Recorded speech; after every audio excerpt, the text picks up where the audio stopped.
क्या यार, एक गर्लफ्रेंड नहीं पटा ली हो तुम, दिन रात उसी में लगे रहते हो। अरे नहीं यार, वो हमसे बहुत प्यार करती है। अच्छा, तुम्हारे प्यार का भूत उतार दूं क्या? मतलब ये कि तेरी वाली मेरी भी हो गई है। अरे ये कैसा मजाक है यार। तो ठीक है, लो खुद ही देख लो। हाँ बाबू बोलो, कैसे हो आप? आपने जिस नंबर पे कॉल किया है वो भी दूसरी कॉल पे व्यस्त। हाँ बाबू बोलो। कहाँ व्यस्त थे? अरे वो मौसी का कॉल था जानू। कोई बात नहीं, थैंक यू यार। यारों इन लड़कियों की करें क्या बात, वफा कहें या बेवफा की जात। यारों इन लड़कियों की करें हम क्या बात, वफा कहें या बेवफा की जात।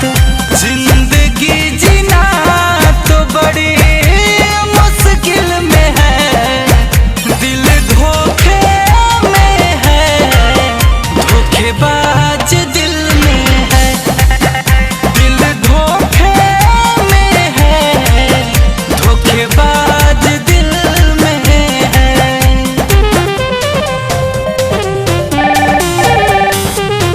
The person you are trying to call is currently busy. The person you are trying to call is currently busy. प्यार वो सिखाती, फिर प्यार आजमाती, फिर बाबू, फिर सोना, फिर सीधू का बुलाती है। ये वही है यार जो से ज्यादा तड़पाती है। प्यार को वो बस समझे खिलौना, मेरे किस्मत में है रोना। कैसे भरोसा कोई करेगा प्यार पे, ये रोग किसी को होना।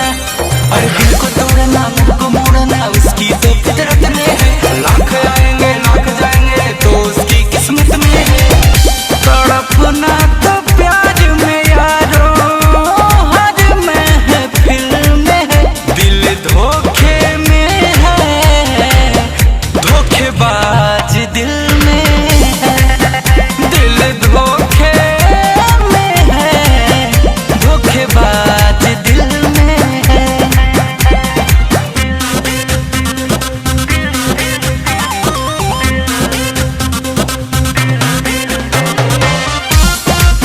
बाबू I am so sorry, please माफ कर दो। आगे से ऐसी गलती नहीं होगी। प्लीज बाबू मान जाओ ना, आखिर गलती इंसान से होती है ना। अब क्यों कॉल मैसेज कर रही हो? आई रियली हेट यू यार। कभी ये था, कभी वो था, कभी ये था, कभी वो था, कभी ये था, कभी वो था। सबका दिल तोड़ी है यार, चाहे वो जो था। ऐसे ही लोगों से इश्क बदनाम है, एक जन कितनों की जान है। अखिलेश गुंजन का सब कुछ लूटा, टूट गया अरमान है। बड़ी होएगी तब मुझे खोएगी जब हो गया सासों से, वो कैसा था छाव जैसा था जब हो मैं न पास से। उनको जो सजा दे वो तमन्ना जज वकील में है, दिल धोखे में है, धोखेबाज दिल में है, दिल धोखे में है, धोखेबाज दिल में है। presented by Adi Shakti Films।